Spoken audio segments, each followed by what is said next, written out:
Hi, this is your host, Kevin Pennell, welcoming you to episode 81 of Toward a Better Life. If you've been listening to the podcast, you know that I usually invite people to think of me as your guide while we travel together, creating more fulfilling, rewarding, and healthier lives. But what does it exactly mean about guiding and helping? We have guides and helpers that come to us, and they're all around us if we just learn to listen and walk aware.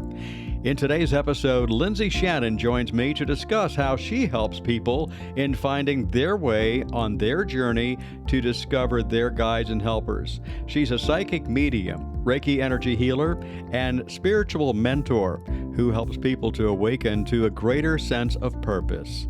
Her spiritual awakening was preceded by a lot of struggle on things like depression, self-doubt, heartbreak, but once she started doing all the soul work and seeking out alternative modalities of healing, she couldn't get enough, and she still can't. Lindsay engaged in a lot of self-reflection and work through releasing old emotions and clearing away past trauma. She experienced so much freedom and fulfillment as a result of this process that she needed to share this beauty in any way she could. Now, Lindsay's purpose here in this lifetime is to lovingly guide others as they come to know their own power. Listen up as Lindsay Shannon shares how to discover your freedom and fulfillment on this episode of Toward a Better Life. Hey there, how are you, Lindsay? Nice to have you on the program. I'm good, Kevin. How are you? Great, thanks. Curious, can you kind of tell us a little bit about Lindsay and what you're doing these days? But what began your journey on that? Oh my gosh, where to even start? I mean, so Yeah. I guess I'll start with my awakening. Happened sort of in 2020, as I think a lot of others did. It was sort of triggered and inspired by this really honestly toxic relationship. It woke me up to a lot of my patterns. So I think my awareness started growing from there. And then I started looking into more spiritual based healing methods just for my own healing, and got down some rabbit holes. I looked into clairsenses, and then I stumbled upon Reiki, and that was kind of my first, I guess, interaction with the spiritual realm. Opened up some floodgates as far as like my psychic abilities go. And I just sort of kind of followed curiosity from there, but that's the very Spark Notes shortened version. And I'm happy to elaborate on it, on anything you'd like to hear about. Okay, that pretty much sums it up. But I know that sometimes when we look at things like spiritual awakenings, a lot of things can cause that to come into play in our lives. And a lot of different things will create that. You've got information here that I'm looking at that talks about depression, self-doubt, heartbreak, and those are very common, even though when we're going through it, we feel like we're all alone and there's nobody else in the world but us, and I get that. So, was there anything in particular that when you talk about the depression aspect, let's talk about that. And was that perpetuated by a relationship, or the self-doubt and heartbreak is probably that, but can you expand a little bit about depression, for an example, and how the awakening helped you with that? Yeah, I think, I don't know, looking back at it now, I think I have a different perspective of it. When I was going through it, I think it was a lot of just feeling disconnected from myself, from everyone else. And like you said, not really feeling like other people understood what I was going through. So there was really like a lack of connection, I think. But looking back at it now, knowing that there are these empathic abilities that people have, I think I was absorbing a lot from other people, didn't know how to deal with them. So I was almost just in overload, like constantly, and didn't have, the tools to really like process and break them down and analyze and have them just move through. So I was just always kind of like living in them and holding on to that.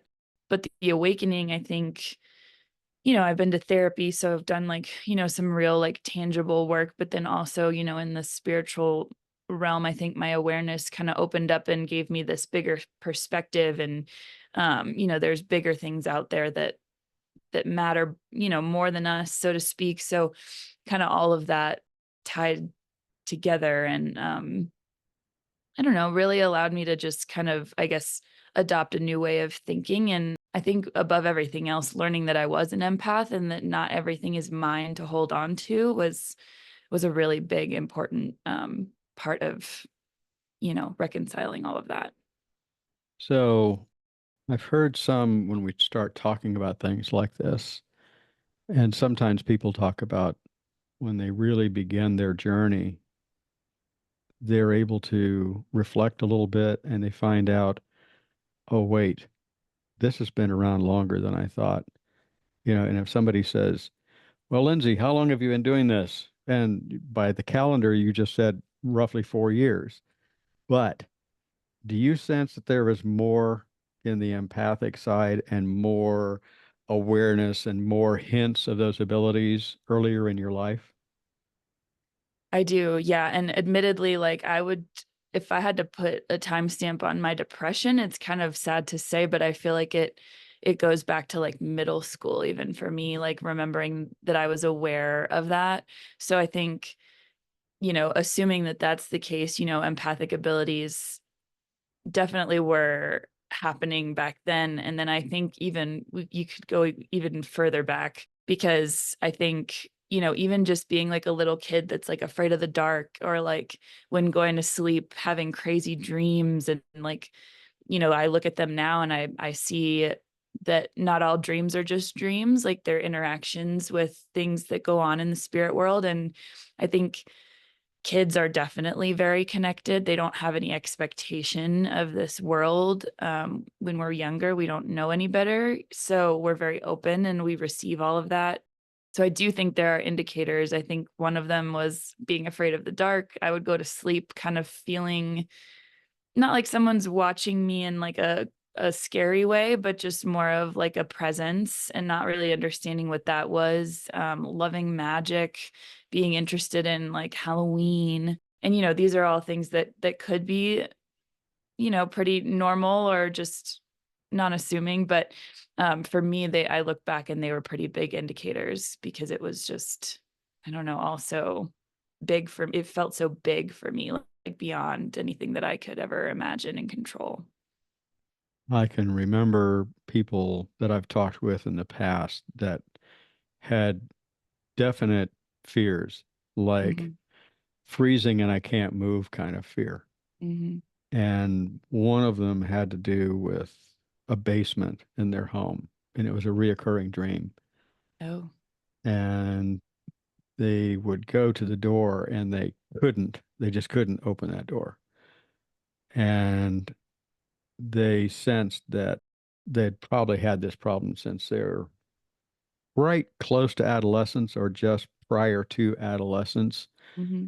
And we did some hypnotherapy with her, and we're able to find out that she was actually being connected with, or an entity, if you will, was trying to connect with her, Hmm. and was not in a sense of fear that was there by the description that she gave, because the description she gave at the time was enough to make somebody stop and think, because we're talking about the dark figure with red eyes. How's that for a child? And it turns out that it Yeah. wasn't like 9 years old like they thought. It was actually more like 7. And this sense was actually in a house that she lived in at that time. Mm. And she did not want to go down into that basement because that's where she felt the energy the strongest. And all it was, as it turns out, the happy ending is this was just an energy that really wanted to connect with her. Hmm. That's all it was. And why it came through in the sense of that dark creature with red eyes is beyond anybody's understanding other than hers. Maybe she'd put it together, but sometimes when we hear about things like this, and we're taken aback, and we get afraid, because why? I'll let you answer that question. Why are we afraid sometimes with that? I have an answer, but I want to hear yours. Well, the first thing that popped in when you asked is just that I think a lot of people feel like there's no control on our end. Like, Mm. if we're using this example of this dream, people assume that, this entity is going to knock down this door and we have no control and they're going to have their way with us or whatever the intention is of this entity. But I think, at least in my experience, we do have a lot of control. It's a two-way street.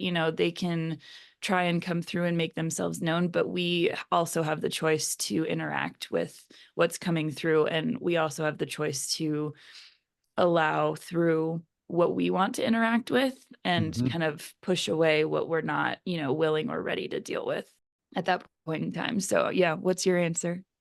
My answer is basically what you just said with one little addendum to it. Mhm. And maybe it's more, less an addendum and more of a synonymous approach to it, and that is respect. Yeah. Respect to the entity, respect that energy, but don't be afraid of it because that's not a plan. It's just Yeah. not. Yeah, I think the idea of loss of control, that's a good one too. So it's a case of learning to live with it within your parameters, and you set the parameters.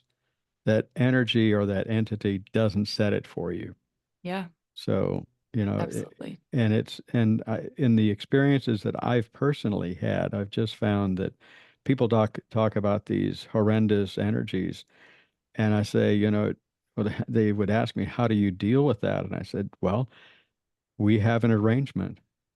That Hmm. arrangement is I'm not going to step on you and you're not going to step on me. I respect you with where you are. You respect me with where I am. And when we get deeper into some of this stuff, the things that I've understood is, particularly if you're working with a spirit or something like that, is you're going to find that that spirit, you are attracted or it is attracted to you because of why? Because we're Because healers. we're healers. We're also a life force. Hmm. And they have no life. And Yeah. they're trying to grasp what they remember. And so that's going to kind of put us into an interesting place. But when you're talking then also backing up a little further, I'm going to switch a little bit and we talk about empathy. And empathy is an interesting thing in that particularly for a young person, and correct me if I'm wrong from what I think I heard, Hmm. is it's a little disconcerting when you're growing up and not understanding fully what that empathy is.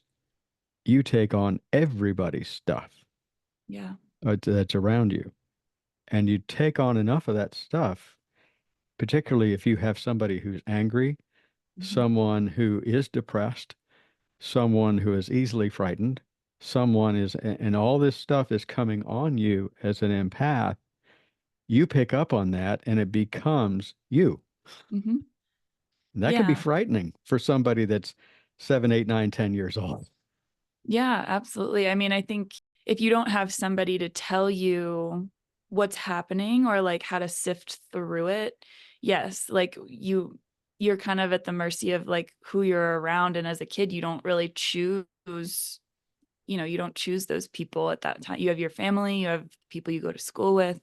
But yeah, you just kind of assume that it's how you're feeling, right? I mean, Hmm. And and why wouldn't you? yeah, exactly. And the other piece of some of this material that we're thinking about, some of this information we're thinking about, is we live in a society today that, yes, we have wonderful technology that's out there. But the bad news is we have all this wonderful technology that's out there. Hmm. This has come up a lot for me recently, actually. And you just say, okay, so where do I dismiss myself from that and work toward the stuff that really feels good to me? Now, granted, we're using part of that technology right now as you're in Idaho and I'm in North Carolina, and I don't know what time it is there. It's what, 2 hours different. Yep. So, it's like, okay, so we're going to meet like this. We're going to talk and we're just going to have a grand old time. And I really do believe that at many levels we can communicate at another level, in another realm, if you will, Mhm. and where our spirits are communicating with each other, and that's okay. So that's where we can use this as a vehicle as opposed to the only place that I have to work from. So what am I boiling down to is if you have, maybe you're a parent and you have a child who has some abilities and you Mhm. pick up on those abilities, and instead of giving them, this is just a thought, but instead of sending them away with their iPhone or their iPad or go play a game, take some extra time to work with them, Right. because you probably have somebody there that can be very beneficial to the world around them. Yeah. Yeah, leaving them to their own devices, literally. Yeah, I do think, yeah, technology has been great, at least for me, in the sense that it provides a lot of resources. Hmm. There are people that are willing to talk about these things, and I want to be one of them.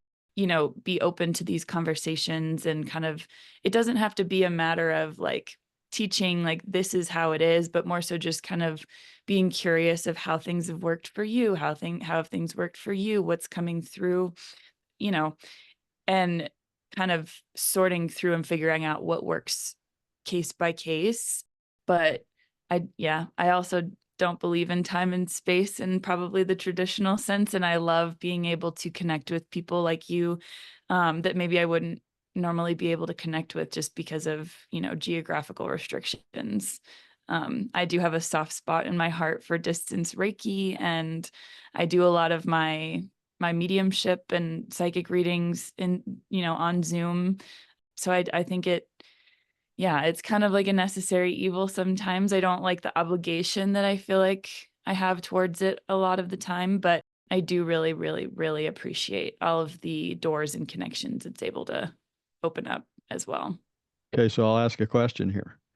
How Okay. effective is it in your mind to do a mediumship or do a reading with somebody via Zoom? Because I just would like to have some input on that. I have some thoughts on that, but go on. Oh yeah, I'm interested to hear your thoughts.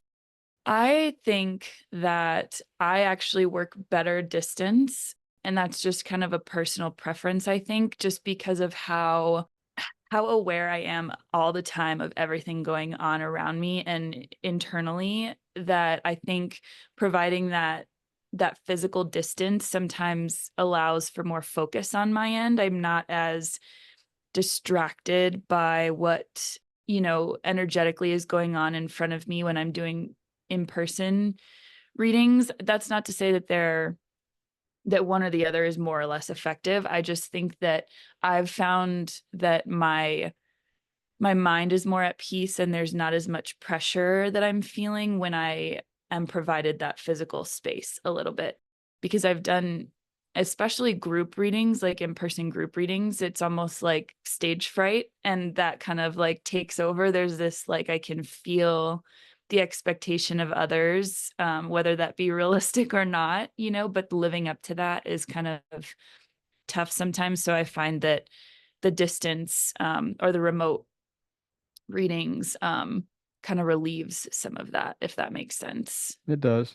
So I'm you do interested it. to hear your thoughts too. So you do both then, is what I'm hearing too, Mhm. is what we're hearing is you do in-person readings as well as Zoom readings. You just, for whatever reason, you're feeling a sense of you like the Zoom meetings. So Mhm. I have to say that I was a little apprehensive when I first started doing any kind of distance stuff along those lines. Now, granted, without going off onto Reiki at the moment, I mean, there is that part of Reiki that talks about distant healing, and that's where you do some you initiate healing at a distance, and that can be anywhere from across the street to thousands of miles away. Yep. And it's belief in that space time continuum thing. But Yep. there is no space or time when it comes to things like this, and that's where we have difficulty as a society.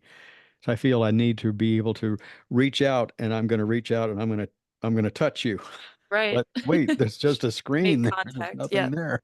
But as I've alluded to in other episodes, that as you and I are talking on a linear level via Zoom, our energies, our spirits, whatever term you want to use, they're also meeting at a higher plane. Yeah. And we're communicating, to use a term that's been used for thousands of years, in words that may not be understood, but that's okay. The Yeah. spirits know what they're saying. So it's just kind of an interesting thing and how this has evolved. And we thought that, how can you do a reading when you're 1,000 miles apart from somebody? Right. So to start with that, let's say somebody's interested in reaching out to Lindsay to have a reading. So what do you do in preparation to do a distance reading with somebody? Is it similar to do a distance Reiki thing, or how does that work? I'm talking about setting it up. It's not just, okay, let's see, it's 10:30, it's time to do a reading, and we're just going to do our thing. And is there a Right. little bit more involved in that? Yeah, I will say there is. With Reiki, I think I put more of a reliance on the healing energy itself, so that I do sort of just kind of show up and let it do its thing. I don't know how you feel about distance versus in-person Reiki, but I work a lot with like body, like physical sensations. So I don't know, I kind of let that kind of just happen as it happens. But with mediumship and psychic readings, there's I think I it's admittedly my own doing. I put a lot of pressure on myself to really make sure that I'm delivering messages in a way that they land well so that they resonate or make sense to the person that's being read. But how I usually work is I set aside maybe like anywhere from 30 to 45 minutes before the meeting time, and I sit down, I burn some sage, I really like cleanse my space and just kind of allow myself to relax, get in the zone, and I meditate, whatever I connect to whatever is wanting to show up for them that day. And I take a lot of notes. I find that when I get into this deep connection or state, it's a really meaningful sort of experience, and it's almost in the sense of the best way that I can kind of explain it is how people say a picture's worth 1,000 words. I get these sort of images or ideas or feelings, and it takes more than just a couple words for me to explain each thing that comes through, and a lot does tend to come through, especially if somebody's going through a lot. So I like to write things down so that I don't forget. There's just so much detail that comes through with such a simple image or such a simple feeling. So then that way, when I sit down with people, I'm still maintaining the connection with either the spirit that we're communicating with, or, the spirit guides, guardian angels, however you choose to think of them, still maintaining that connection with them and speaking with them in real time. But then I sort of have this kind of outline of what needs to be talked about. So that's my process. I know some people do just tend to sit down and, let things flow, but I do still feel like I'm channeling when I'm conversing with the person and allowing, what's meant to come through in that moment come through. It's more of just so that I don't lose track of everything that, you know, they want to talk about. So truth be said, before COVID, I had a client that reached out to me, Mhm. and I had done several readings with this person over the Okay. years, and we moved apart. Um, and we are that proverbial 1,000 miles plus apart. And she looked me up and she found me and she wanted to do a reading. And I had a style when I did readings in the past where I typically would make physical contact with somebody. Okay. And it's the way that I preferred to do it. Mhm. And I would just be able to deepen that connection. And usually I would just hold their hands. Yeah. And I would hold her hands for a few seconds or, 30 seconds or whatever. And then I would say, okay, I've made that connection. And I go back into a very deep meditative state and I connect. Mhm. And I wrote that down when you were talking because I think that's the important piece.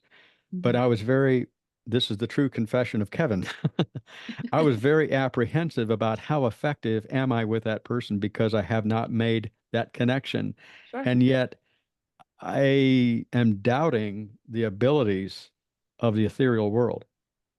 And yourself a little Yeah. bit. Yeah. Oh, a little bit. You're being kind. I got this big D in the middle of my forehead. No. That could be dumb and that could be doubt. It could be either one.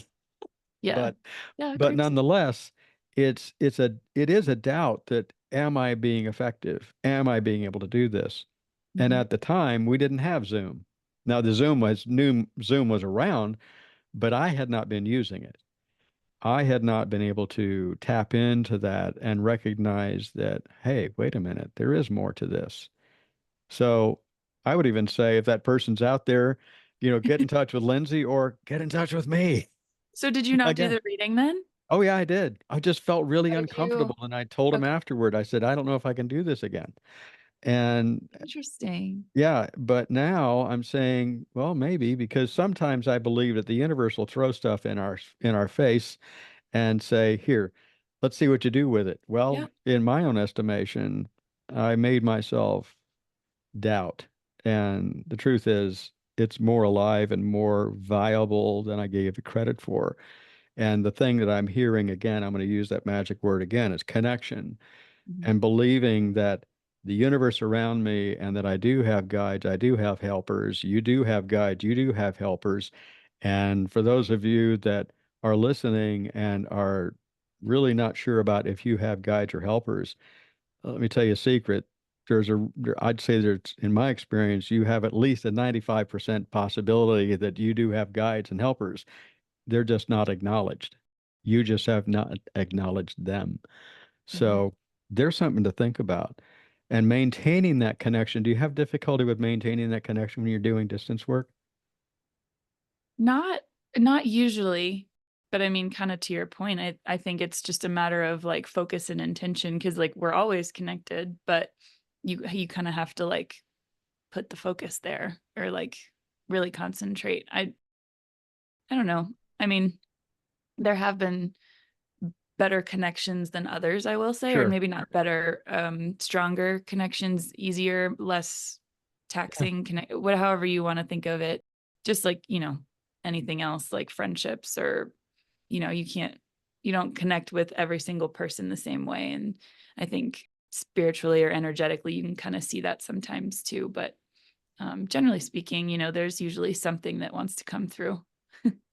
You know, we are having a moment here in the sense of your website title, Hmm. Ineffable. Yes. We're having ineffable moments here. And basically, let's talk about that. And it's ineffable. How you can't explain it. It can't be described. It's beyond words. And how many times has that cliche been thrown around? Well, it's beyond words about how I feel. And Yeah. that's okay. Yeah. We don't have to put a label on everything within different philosophies that are around the world where you accept different viewpoints and different ways of working through things.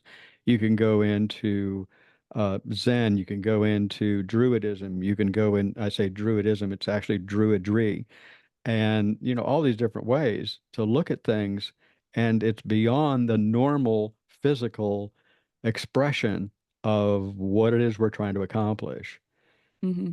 It's just a matter of being able to say, okay, I can't fully explain this, but let me tell you how I feel. Hmm. Let me tell you what I see. So when we're trying to do things like this, it's just a matter of opening up all the senses, not just one, not Totally. just two, but all of them. Because how many times, Lindsay, have you done a reading for somebody, and for whatever the reason may be, you smell something, Hmm. or Yeah. you taste something. You have no idea where it came from. Hmm. Yeah. I mean, I think that's a beautiful part of this work. Like, just to your point, I don't understanding people on a level where they don't have to explain. And it's interesting that you say smell first too, because that happened to me last night randomly. I got this smell out of nowhere and I was like, I don't know. And I don't honestly, I don't get smells that often. I don't have a great sense of smell, like in Okay, general. we've got to know what was the smell. Are you able to say what the smell was to describe it? Yeah, yeah, I am. It was like a powdery sort of perfume, which made me think it was maybe like a grandmother, like, or like a some sort of ancestral spirit that was kind of coming around. And it may have even been someone connected to you. I find that before readings, that happens to me a lot. Before, not readings, just connections in general, it happens to me a lot. And smells are not common for me. So I found it so interesting that it happened last night and that you said that first. It's So just the maybe way it was it, someone for you. yeah, it could be. Uh, and that's the unique thing of this work. That's the beauty of this type of psychic medium and Reiki energy work. You know, sometimes people will think, well, they hear about psychic mediums and all they can think about is the gypsy with a crystal ball Right. in a tent someplace in a carnival. Hmm. And, and I'm not even going to go there, but it's just where our heads would go. Oh, I don't know about that Lindsay person. You know what she does? She does readings. I don't know Right. about readings, those readings things. I've Next thing definitely you know, had some people. well, yeah, because remembering that if we talk about things like this, sometimes people are going to be afraid of it. Mhm. And if they're afraid of it, one of the responses is to criticize it or get angry with it or deny it. Shut it down. Yeah. Yeah, shut it down. And that goes back to the thing I mentioned earlier about children. We start to see some of these abilities in children, and our natural response is shut it down. And that may not necessarily be the proper method. The proper method would be, why do you feel that way? Tell Yeah. me a little bit more about it. Tell me a little Yeah. bit more about what's going on. And it Yeah. could very well be, just like you just said, that I firmly believe this, that when you have a smell or you have a thought or something just comes in out of the blue, there's a reason for it. Whether it's an essence that's trying to get in touch with me, whether it's setting me up for a future meeting, no matter what it may be. I mean, even in the scope of Reiki, and it still happens to this day, and I've been doing it for like 25 years, that I will get a pain out of nowhere. Hmm. I'll get a pain in my shoulder. Well, somebody's going to come in, and I'm going to be seeing them today. Hmm. And that invariably happens. And I have said it to some people if I feel that it's right and they're going to be receptive to the statement that I make, which is, I'm so glad you came in with your pain today because now mine is relieved. And that's That's how it would work, is it yeah. would that pain would go away because I made that connection. Hmm. And now my job is to help relieve it, whether Right. that's through manipulation of doing massage, body work, or whether it's just energetics from a past trauma. Who knows? At the moment, who knows? And it's Right. only through working with that person that you'll find it. Yeah, that happens a lot in different forms because yeah, I mean, my different modalities, but I think it all kind of happens in that same way. Like if it's showing up for me, I have to deal with it until I pass it on to someone else. So like if there's, a past loved one, let's say like a friend that's moved on that really wants to connect with somebody in a reading, they start talking with me for like a couple days before the reading. And you know, which is fine, it's great. But if you think about it in terms of like if that was happening to me as a child as well and not knowing how to pass it along or what was meant to move along, like you just end up with all of this goings on internally and it just becomes a lot. So I think making the point of, yeah, like just listening to kids as they come to you with things, really just validating that, I think that that alone probably helps to, facilitate some of that relief that you're mentioning, like just moving it along and acknowledging it that it's there. Yeah, that's a big part of my experience too, is just, Reiki, I get pains, mediumship, I get conversations with spirits and psychic stuff. I get a lot of visions, like visuals. That seem random to me until I bring them up to somebody else. So that's the coolest part for me, honestly. So I'm glad you brought that up. From a hypnotherapist standpoint, I can tell you that you would be a lot of fun under hypnosis. if you've ever been I would love hypnotized. to. Let's do It's it. it's it's an incredible experience, and that was another one that I did with a colleague not too long ago. And we did, believe it or not, we did a past life regression via Zoom, and it Okay. worked. It I've had worked, one. Yeah. and it just blew me away. So, Yeah. but the medium that I work with when I do past life regression is hypnotherapy. And when you work with somebody who's very visual and someone Hmm. who has visions, oh man, just get ready for a wonderful ride. It's an experience. It is it is an ineffable experience of alchemy. Yeah, there you go. See? Fitting it in. So let's think about stuff like this for a little bit further. And how do we go about really expressing ourselves with a stuff that's inexpressible? Where That's do a you really good start? question. Where do you start with that kind of a thing? I I mean, you're start with feelings, I think, and then tapping into, I say it a lot, but I try and tap into curiosity. I feel like it's a really productive energy for me. Like practicing non-judgment, giving yourself grace, not, you don't have to know everything or have the perfect words for everything right off the bat.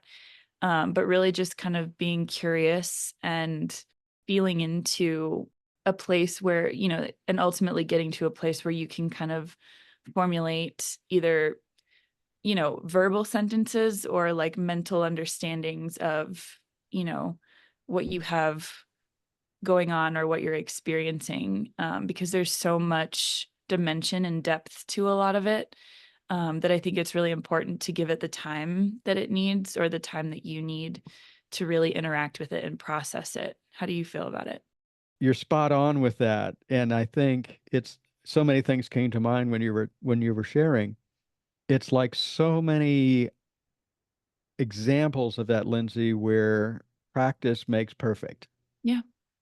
So if you have a feeling of inadequacy that you cannot express what it is that you're experiencing, that if there's a negative side of being ineffable, then you say, "Oh man, I can't. I don't know," and you Right. shut down. You don't want to Mhm. shut down. Just keep kind of moving along through it, and that's where we talk about the ethereal world, and we're trying to look at how the alchemy of all that works. And Mhm. alchemy, of course, when we think about alchemy and you say, well, you're talking about altering or transforming properties from in the physical world where you're going to turn lead into gold and so yes, that's one definition. There's Mhm. such a thing as spiritual alchemy, where you free your spiritual self from all of your fears, preconceptions, limited belief systems, lack of self acceptance, lack of self confidence, and you don't know what to do with it all. Well, there's one thing that all of us could learn to do a little bit more that'll help us connect with this. What is that? I'll leave that one for you. Well, I think alchemy, when I think of alchemy, it's like finding the connection between, your mind, body, like your physical and your ethereal, Hmm. and bringing those two together. I don't know that I have like a pointed answer though. I'm interested to hear what you're getting at. Where I'm going with that Yeah. is we want to be able to practice some of this stuff so it is no longer just an inability to express what I'm feeling. Hmm. And one of the things we could learn to do with that is quieten our minds Hmm. and go into a place where we become more comfortable with ourselves. And one of the easiest ones for that is meditation. Yeah. Learn to be in that space. What I'm saying is this is don't make it more complicated. Keep it Right. simple. Like Hmm. one of the things that I like to do if I'm going to go into a meditative state, one of the first things that I want to do is I want to basically clear my space. That can be done through Reiki, it can be done through Druidry, it can be done through a lot of different ways of just basically clearing the area where you are. But even preset before that is to begin with breath. And we Yep. would say, do some very focused breathing where you're not thinking of anything else and just breathe Yep. in There's through the some nose. fundamental steps that we skip sometimes, I think, Yeah. or people tend to or not overthink, just like skip over, Mm-hmm. not think So about it. and when you get into that, when you really learn how to do that sort of thing, it's taking longer for me to explain it than it is to actually do it. Hmm. You can put yourself into that state in no time at all once you learn how in the first place. Yeah. And I will give Lindsay a plug on that, in that if you're wondering about how to begin that process, reach out to Lindsay because she can probably help you with that.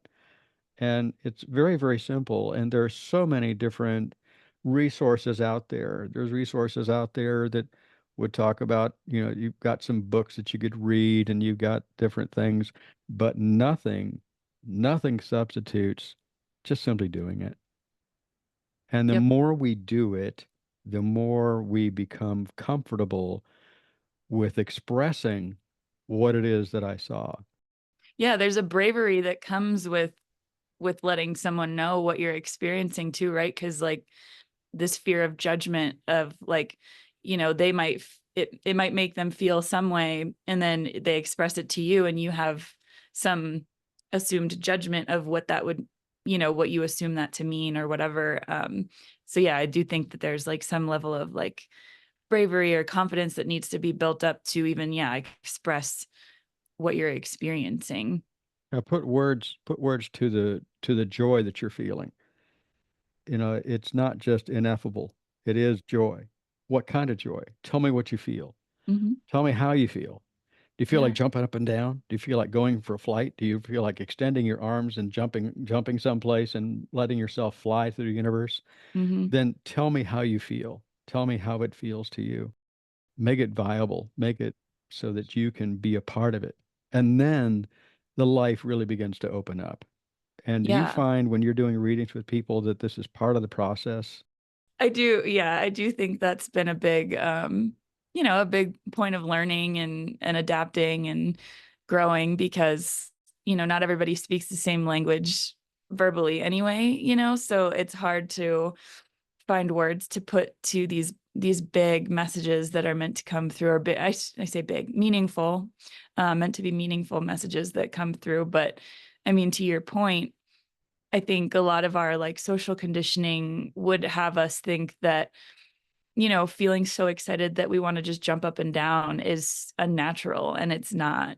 So I think that's been part of it for me too, just really allowing everything to be possible. Like I find that when I channel, words will just fall out of my mouth that I never use.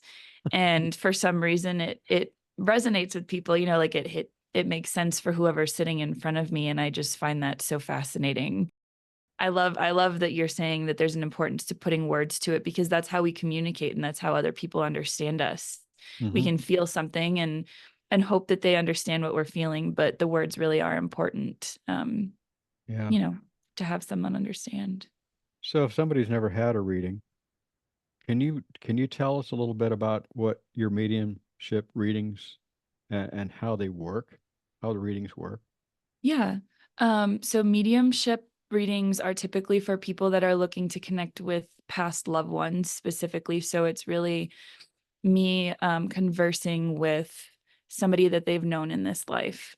And usually there's some sort of craving or desire to understand their connection better, or like some sort of unfinished business, misunderstanding, kind of, you know, timelines not perfectly matching up as expected, just things that they wish they could have talked to this person about.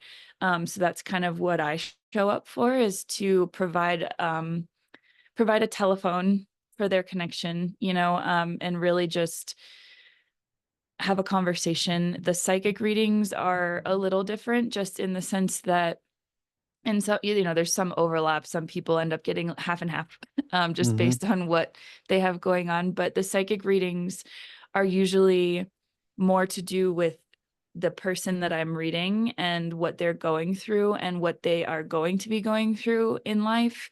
So more present and future things with regards to, the life that they've chosen and that they are going to be choosing.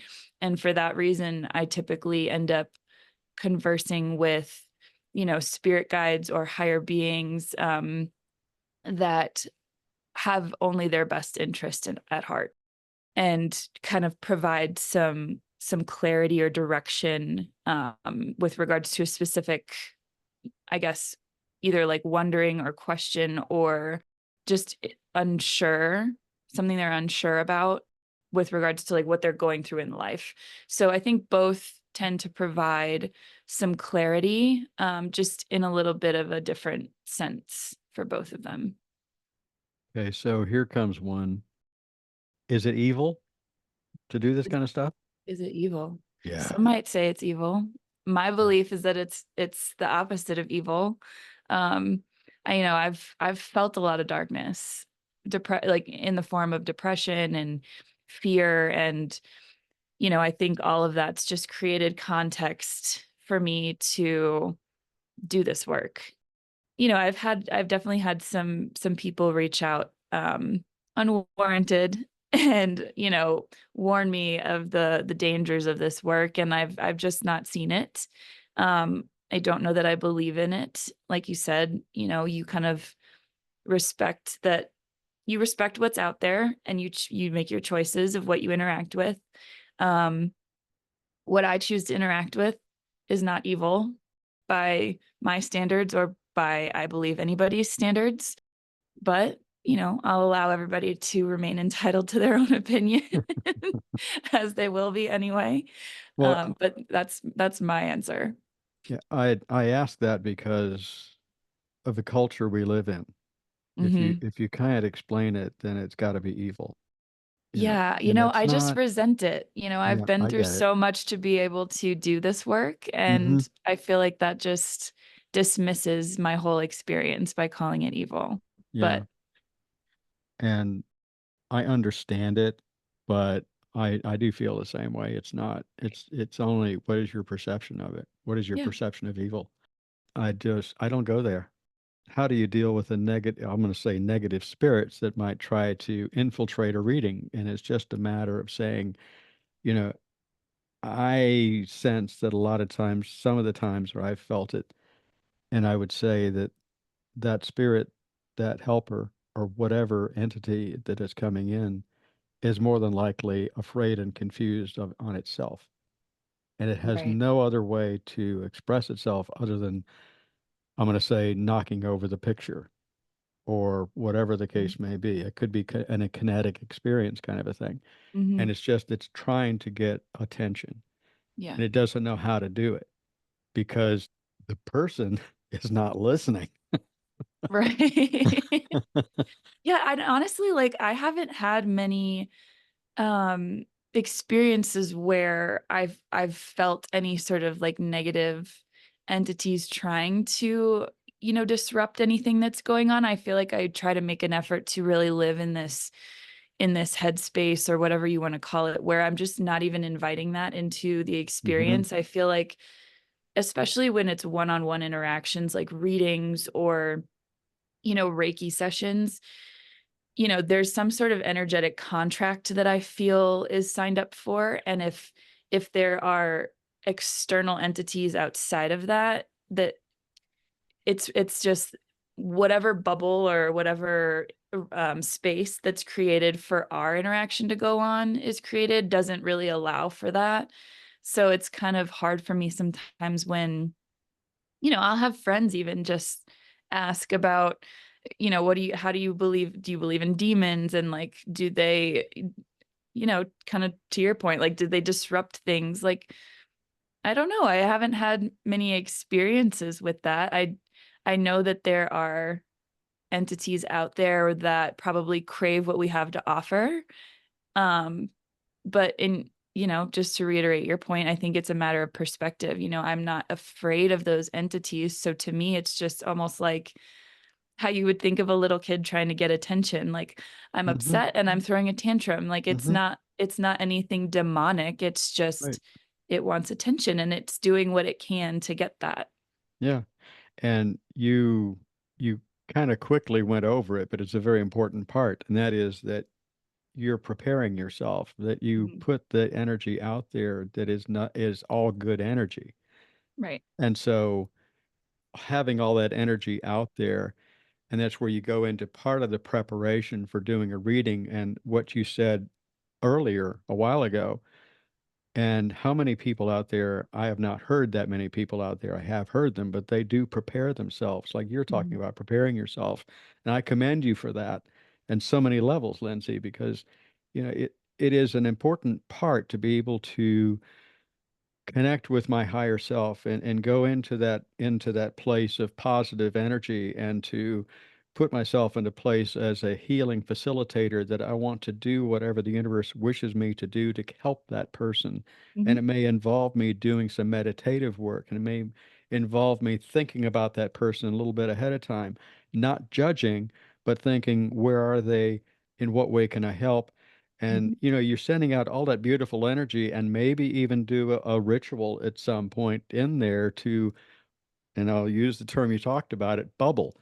Put yourself in that bubble Yeah. so that this negative stuff that's out there finds it next to impossible, if not totally impossible, to get through it, because all you're putting it out there, and I'll use that four-letter word, is love.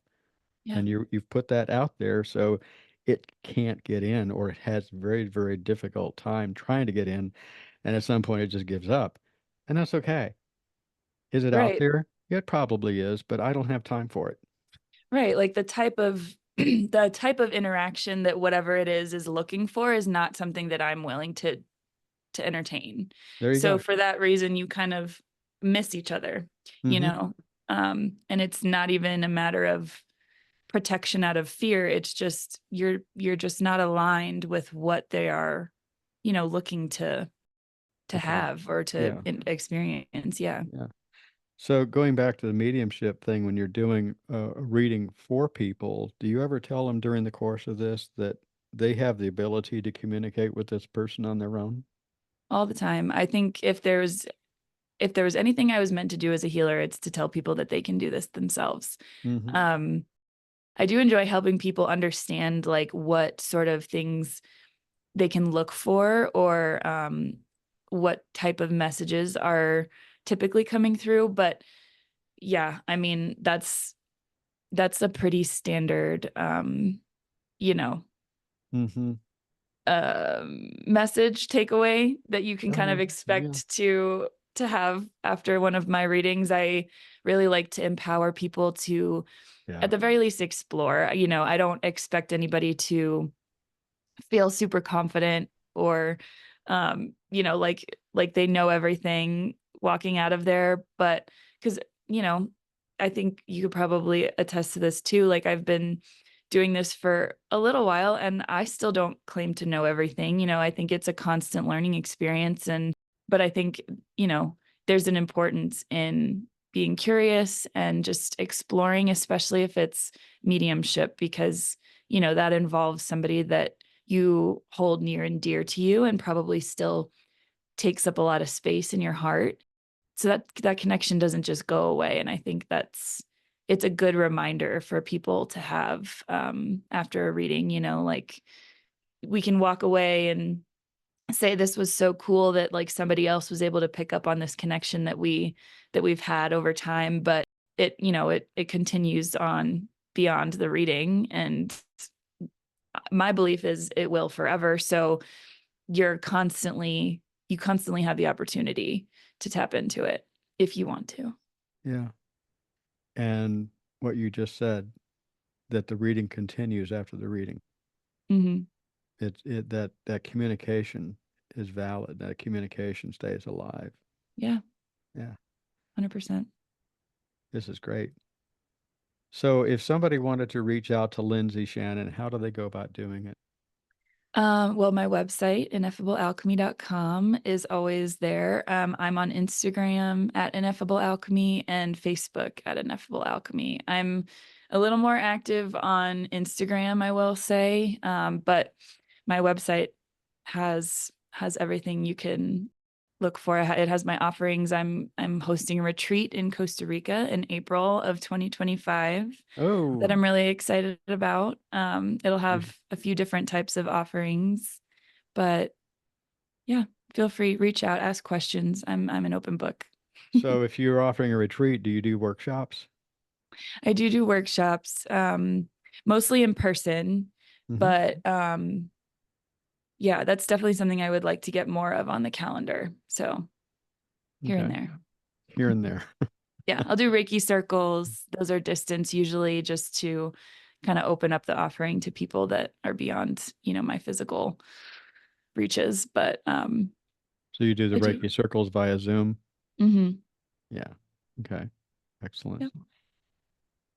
Lindsay, what does Lindsay do to create a better life for herself?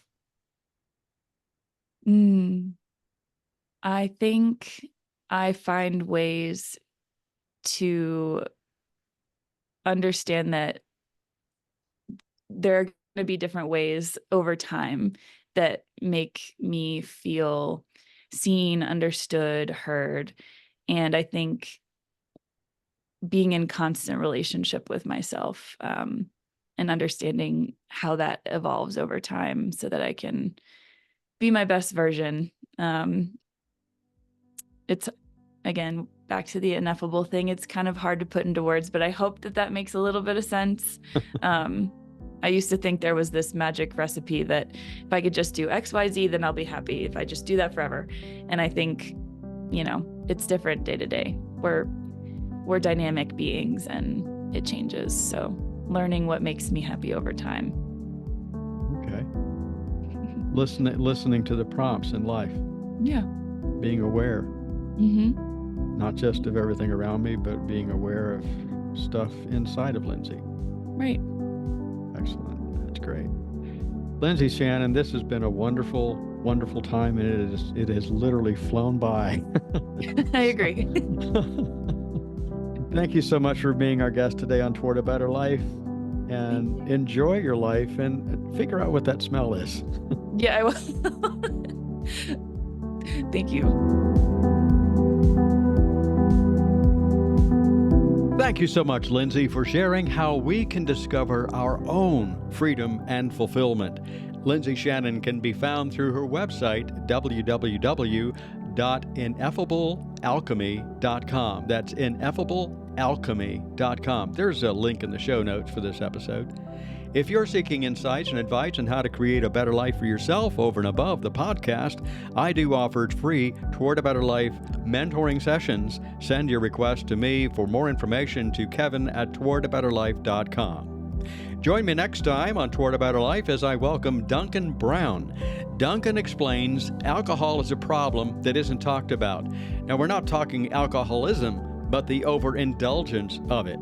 And overindulgence isn't just about alcohol, it's about a lot more. Tune in for the next episode where Duncan Brown and I discuss a balancing life of indulgences. Please like, follow, and subscribe to Toward a Better Life on the podcast platform of your choice through Apple, Spotify, Amazon, and several others. On another note, embark on your own solo adventures with confidence and camaraderie. Join the Wandering Individuals Network RV Club today for the ultimate journey tailored to the independent traveler. Check them out at www.winsrvclub.com. If you've got questions or if you'd like to be my guest sometime, please write me, kevin@towardabetterlife.com for the details on that. That's kevin@towardabetterlife.com. Until next time, do enjoy your journey toward a better life.